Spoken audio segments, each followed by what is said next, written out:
So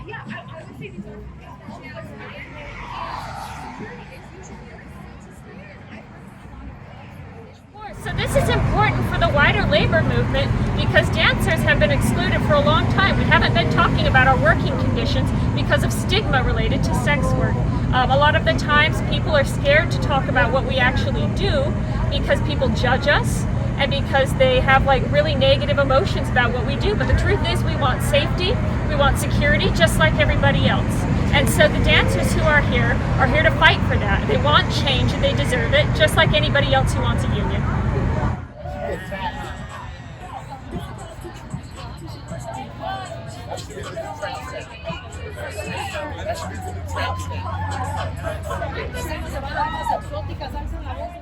We delivered a petition asking for safer working conditions, and we had 2 of our coworkers fired for bringing up safety concerns.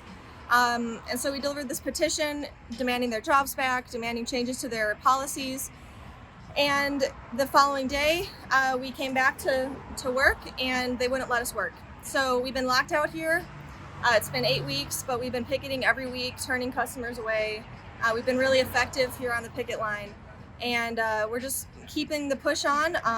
We just recently announced last week that we are seeking voluntary recognition as Strippers United, which will be the first independent union by and for strippers. And so will that just be with Star Garden here, or will that be in line with other strippers at other locations? For now, we're looking to unionize this workplace. Okay. And then from there, Strippers United will be established. We'll work on other campaigns.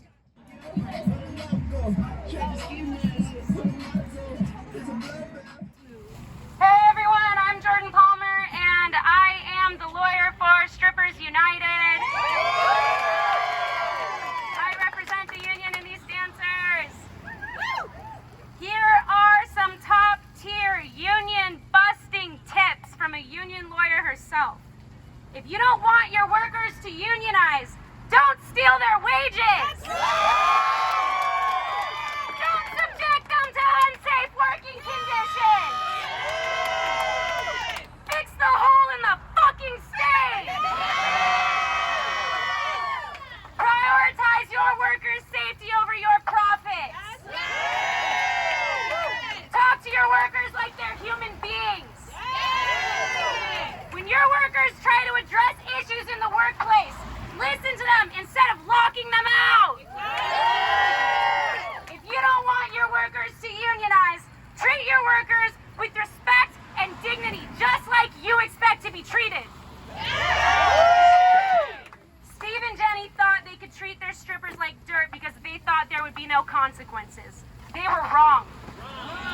Until Steve and Jenny right these wrongs, there will be consequence after consequence after consequence.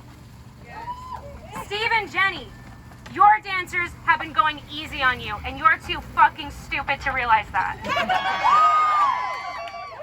You have 2 weeks. Steve and Jenny, you have 2 weeks to settle with us before we turn this into a scorched earth campaign. If there's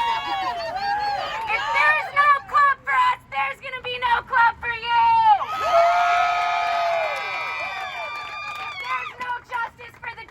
There's gonna be no peace for you. Steve and Jenny thought they could treat their dancers like dirt because they thought no one cared. They were wrong. Everybody cares. The whole world is watching these strippers and rooting for them.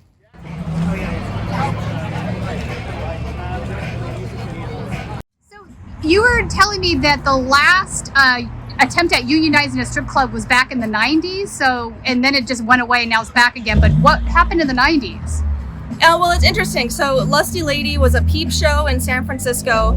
There were other clubs that unionized at the same time, but the Lusty Lady endured. They unionized in 1996 and were union up until 2013. And actually the founder of Strippers United, the labor advocacy organization who've been supporting us in this effort, is Antonia Crane, who was a member of the Lusty Lady Union. So she has brought this movement forward and carried the legacy forward, and we are carrying it on, and we're going to make a big push to make some real change here. One last thing that I wanted to share was that a very famous club that I have worked at for a very long time, known as the Seventh Veil, has had a very sketchy past, just like most. When I very first started dancing there in 2009 at 19 years old, I was told that a fellow dancer of ours was gang raped in the back, sorry, trigger warning, I forgot to say, by family of the owners at the time. That was the very first thing I learned. Then I learned that another family of the owners would come in regularly and sexually assault the dancers, and my stripper mother at the time told me to steer clear of him. That is just a very small, obviously very small example of the things that we've all had to deal with. Now, in the most recent years, working for the Seventh Veil, many of my sisters working there were fired for being quote-unquote too urban. If someone doesn't know what that means, it means that she was black. This is a constant. Not only are we being told that our safety doesn't matter, we're being told that race is obviously a big factor. I don't know, I mean, if people haven't noticed, there are certain clubs that are predominantly one race or the other. I would love to be able to abolish that. I would love to be able to abolish the prejudice in the clubs. Anyway, I'm rambling. I love you all. I'm so happy that I got to speak. I'm sorry I didn't have anything typed up or written, but anyway, I'm Alice. Thank you so much. Introduce yourself. You're a dancer. My name is Lilith. I'm a dancer here. I danced here 3 months before we walked out. This is my first club. I've almost been a dancer picketing longer than I've been a dancer. It's very unique. So it's been 8 weeks since we asked for the most basic safety demands from our employers.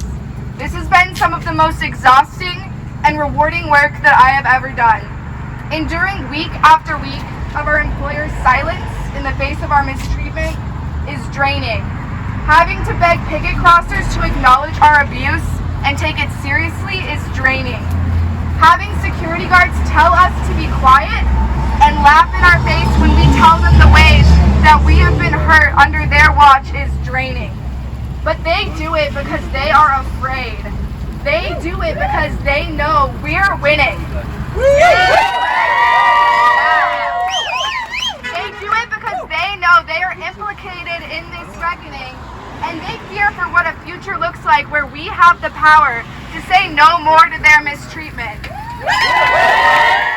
A safety concern regarding a customer and the club's protocol.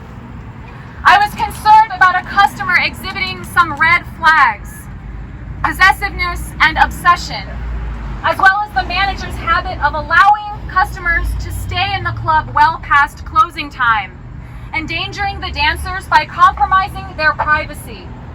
It wasn't uncommon for patrons to be allowed to stay late after 2 a.m. and continue to buy lap dances, or not, perhaps just to hang out and chat, while dancers were dressed in their civilian clothes, exchanging bills with the bar and cashing out and being walked to their car.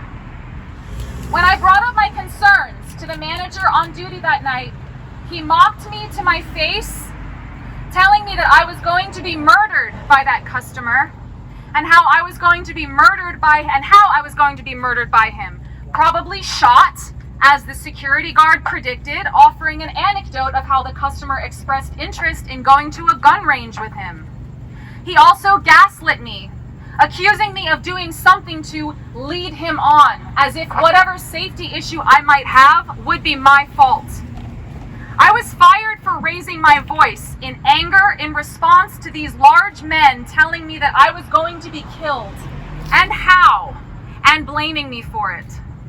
The boss told me when I showed up for my next shift ready to work that I, quote, went off on staff, unquote, and couldn't be there anymore. Let me tell you why I raised my voice. I was fired in February. In November, just 3 months prior, in Texas, a stripper named Abigail Saldana was murdered by her customer, Stanley, who was to death after following her out of the club where she worked at, Rick's Cabaret. The club managers told the police that Abigail had told them that she was concerned about this customer and that she was being stalked and harassed and that she felt that she was in danger. And they did nothing. Perhaps they laughed at her. Perhaps they told her that he was going to kill her. Maybe they gaslit her and accused her of doing something to lead him on. Maybe they told her how he would do it, with a gun. This isn't a joke. Those of us who work in this industry know this. We know that as much as we may love this job, it comes with risk. We put our trust in the management and the security of clubs to watch our backs, to believe us,